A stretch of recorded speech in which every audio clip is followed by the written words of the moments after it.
एक दिन आधी रात में राहुल नाम का एक आदमी सड़क पर अकेला चल रहा था। लगता है आज मेरा उस कामिनी चुड़ैल के हाथों बलि चढ़ना निश्चित है। आज ही मेरी ट्रेन भी लेट होनी थी। उस कामिनी चुड़ैल के चलते सभी गांव वाले घबराकर शाम के बाद बाहर नहीं निकलते। आज कुछ न कुछ कर मुझे उससे नजर चुराकर भागना होगा। अगर मैं थोड़ी अपनी तेजी बढ़ाऊं तो आधे घंटे में घर पहुंच जाऊंगा। ऐसा वो सोच ही रहा था कि उसे पीछे से बाइक के आने की आवाज आई।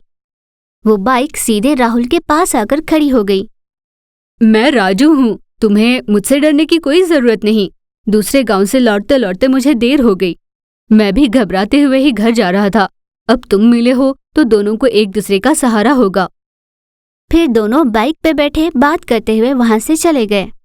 तब राहुल ने कहा, आपका बहुत धन्यवाद। मैं पिछले 3 साल से शहर पढ़ाई के लिए गया था, बस अभी लौट रहा हूँ। पर पिछले 4 सालों में मैंने कामिनी चुड़ैल की कोई खबर नहीं सुनी। भले ही उसकी हरकतें कम हुई हो, पर गांव वालों में अभी भी उसकी दहशत फैली हुई है। हाँ बिल्कुल, अपने गांव के पंडित जी को भी उस चुड़ैल ने बड़ी निर्ममता से मारा। हाँ, उस चुड़ैल ने पंडित जी को 5 दिनों तक अपने पास रखा और बड़ी ही बेरहमी से उन्हें तड़पा तड़पा कर मारा है। जिस दिन से ये बात पता चली है तब से सभी गांव वालों ने खुद को अंदर कैद कर रखा है। सुना है उसके बाद चुड़ैल सड़क पर घूमती हुई जोर से चिल्लाती रोती हुई सुनाई दी। कुछ लोग कहते हैं कि वो इंतजार कर कर अब गांव छोड़कर चली गई होगी, और कुछ लोगों का कहना है वो मर्द की तलाश में है, और कुछ कहते हैं कि काम वासना पूरी करने के लिए वो दूसरे गांव चली गई है। कुछ लोग तो ये भी कहते हैं कि वो किसी को दिखाई दी, और कुछ कहते हैं कि मरे हुए लोगों के साथ दिखाई दी, और तो कुछ लोगों का ये भी कहना है कि मरे हुए लोगों के साथ अपनी काम वासना पूरी करती है। चाहे कोई कुछ भी कह ले, आसपास के सभी गांव वाले अंधेरा होते ही घर के बाहर जाने में आज भी घबराते हैं। उस चुड़ैल से जान बचाकर जाने का कोई और रास्ता भी नहीं। ऐसे वो कहने लगा। इतने में वे दोनों गांव पहुंच गए। राहुल पिछले 3 सालों में शहर में अंधविश्वास के बारे में ही पढ़ाई कर रहा था ताकि वो लोगों को आगे बढ़ने में मदद कर सके। सुबह होते ही राहुल ने मन ही मन कहा, मैं इस तरह इसी विषय पर पढ़ने के बाद भी घर पर घबरा कर क्यों बैठा हूँ। मुझे जाकर कामिनी के बारे में पता करना होगा। ऐसा सोचकर वो घर से बाहर उस कामिनी चुड़ैल के बारे में पता करने निकला। सबसे पहले वो अमर नाम के एक बूढ़े इंसान से मिला। दादाजी, मैं काम वासना रखने वाली उस कामिनी चुड़ैल के बारे में कुछ जानना चाहता हूँ। आप उस चुड़ैल के बारे में जो भी जानते हैं मुझे बताइए। उस पर अमर दादाजी ने कहा, क्या कहा? उस कामिनी चुड़ैल के बारे में जानना चाहते हो? ये जानना तुम्हारे लिए खतरनाक हो सकता है। फिर भी तुम जानना चाहते हो तो सुनो। अब तक पिछले 9 सालों में उस कामिनी चुड़ैल के काम वासना की बलि पूरे 26 आदमियों ने चुकाई है। उनमें आखिरी थे पंडित जी, जिन्हें बड़ी निर्ममता से मारने के बाद वो अब दिखाई नहीं दे रही। उन बलि चढ़े हुए में से मेरा बेटा भी एक है। मेरे बेटे की शादी तय होने पर हमारे घर में उत्साह का माहौल था। मेरा बेटा बहुत अच्छे से सज धज कर अपने होने वाली बीबी से मिलने जा रहा था। उसकी खूबसूरती से मोहित होकर उस कामिनी चुड़ैल ने पूरे गांव के सामने मेरे बेटे को अपने साथ ले गई। उसने न पेड़ देखा, न बिल, न जगह देखी। इतने सारे लोगों के मौजूदगी में भी मेरे बेटे को बड़े ही निर्ममता से अपनी काम वासना पूरी कर उसे मार डाला। इस तरह उसके इच्छाओं के लिए बलि देने वालों में से मेरा बेटा भी एक है। ऐसे और भी 25 लोग हैं जिन्हें उसने अलग अलग तरीके से मारा है। किसको किस लिए पकड़ रही है कोई नहीं जानता। कभी कभी तो हाथ आए लोगों को भी छोड़ देती है, और कभी कभी तो दूर से भी किसी को पकड़ कर लाती और सबके सामने हिंसक हो जाती। ये सारी बात जानने के बाद राहुल ने कहा, इसका मतलब उसके हर हत्या के पीछे कोई न कोई ठोस कारण होगा। अगर काम वासना ही उसकी वजह हो तो वो जो भी मिले उसे ले जा सकती थी ना। अगर वो वजह जाननी हो तो मरे हुए उन सभी लोगों के बारे में जानना होगा। ऐसा सोचकर वो जाने लगा। वो कृष्णापुर नाम का एक गांव था।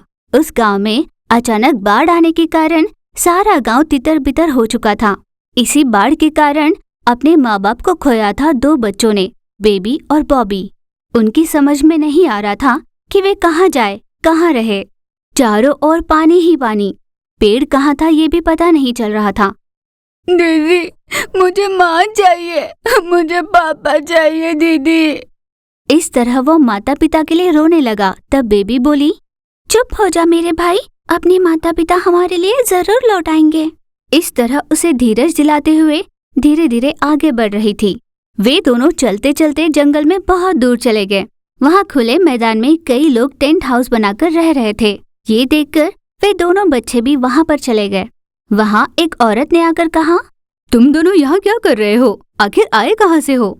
उस औरत के पूछने पर दोनों बच्चों ने पूरी बात बता दी। औरत ये सुन दुखी हुई। अरे रे, पता नहीं तुम्हारे माता पिता कहाँ हैं, जिंदा है भी या नहीं, मैं नहीं जानती। पर अब तुम दोनों कहाँ जाओगे?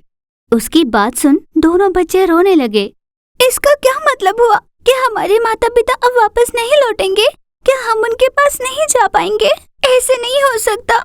यूं रोते हुए बहुत दुखी हो रहे थे। तब औरत ने कहा, बेटा दुखी मत हो, अगर भगवान ने तुम्हारा मिलना लिखा होगा तो तुम लोग जरूर मिलोगे। तब तक तुम दोनों यही रहना। ऐसा कहकर उन दोनों के लिए भी एक टेंट हाउस तैयार करती है। अब वे दोनों वहीं रहने लगे। उन दोनों के लिए वो औरत खाना लाया करती और वो खा लिया करते। ऐसे ही दिन बीते। वहाँ पर रहने वाले लोग एक एक कर अपना टेंट हाउस उठाकर चल रहे थे। ये देखकर बेबी ने पूछा, आखिर क्या हुआ है? ये सारे लोग एक एक कर यहाँ से क्यों जा रहे हैं? क्या फिर से यहाँ पर बाढ़ आने वाली है? क्या होने वाला है? ऐसे बेबी ने पूछा। ऐसी बात नहीं है बेटा, हम यहाँ पर काम के सिलसिले में आए थे। हम मजदूर हैं। अब हमारा काम खत्म हो चुका है, इसलिए एक एक कर हम वापस लौट रहे हैं। मैं इतने दिनों से तुम्हारे लिए रह रही थी, पर मेरे भी तो अपने बच्चे हैं, मुझे जाना ही पड़ेगा ना। कल सवेरे मैं भी निकल जाऊंगी। तुम्हारी जरूरत का थोड़ा सामान, चावल, दाल और कुछ पैसे दे जाऊंगी। उस औरत की ये बात जानकर दोनों ही बच्चों की आंखों में आंसू आ गए। वो औरत भी बहुत दुखी होकर बोली, तुम दोनों दुखी मत होना बच्चों, तुम्हारे माता पिता जरूर तुम्हें मिलेंगे। वो रात बीत जाती है। अगली सुबह वहाँ से जाने से पहले उस औरत ने उन दोनों के लिए जरूरत का सामान और पैसे वहाँ रख दिए। कुछ समय बाद दोनों बच्चे नींद से जागे। चारों ओर देखा, वहाँ पर कोई नहीं था। दोनों समझ गए थे कि अब वे लोग चले गए। अगले 2-3 दिनों तक वे दोनों वहीं पर रहे, पर उनके मन में एक बात चल रही थी। उन दोनों ने सोचा अपने माता पिता की तलाश में उन लोगों को गांव-गांव घूमना होगा। ऐसा सोचकर दोनों ने अपना सामान समेटा और दूसरे गांव में बस गए। उस नए गांव में उन्होंने अपना टेंट हाउस बनाया और दिन भर अपने माता पिता के लिए ढूंढने लगे। इस तरह वे दोनों एक एक कर सभी गांव जाते हैं। उनके पास रहे पैसे और अनाज खत्म हो जाता है। उन दोनों की समझ में नहीं आ रहा था कि क्या करे। काम ढूंढने की सोच लेते हैं। तभी उन दोनों को एक छोटे से होटल में काम मिल जाता है। वो दोनों भाई बहन उस होटल में बर्तन मांजने का काम करते हैं। तभी एक आदमी वहाँ पर आया और उन दोनों बच्चों को देखकर बोला, तुमने छोटे बच्चों को काम पर क्यों रखा है? पुलिस को बात पता चली तो हमारी खैर नहीं। उस पर उस आदमी ने कहा, बेचारे बच्चे, खाने के लिए कुछ नहीं था, इसलिए मैंने उन्हें काम पे रख लिया। उस आदमी ने कहा, अच्छा। ऐसा कहकर वो बच्चों के पास गया और उन्हें देखने लगा। उसे देखकर रोते हुए, पापा पापा, यूं रोते हुए उसके गले लग गए। वो भी रोते हुए बोला, बेबी, बॉबी, तुम दोनों कहाँ थे? ऐसी कोई जगह नहीं जहाँ मैंने तुम दोनों को ना ढूंढा हो। बहुत खुशी हो रही है। ऐसा कहकर वे रोने लगे। बच्चे भी खुशी से रो रहे थे। पापा, माँ कहाँ है पापा? बेबी के पूछने पर उसने कहा, माँ अब नहीं रही बेटा। उसने ऐसे कहा। ये बात जानकर दोनों बच्चे और भी ज्यादा रोने लगे। यूं ही कुछ दिन बीते। समय के साथ वे दोनों सब कुछ भूलकर अपने पापा के साथ खुशी से रहने लगे।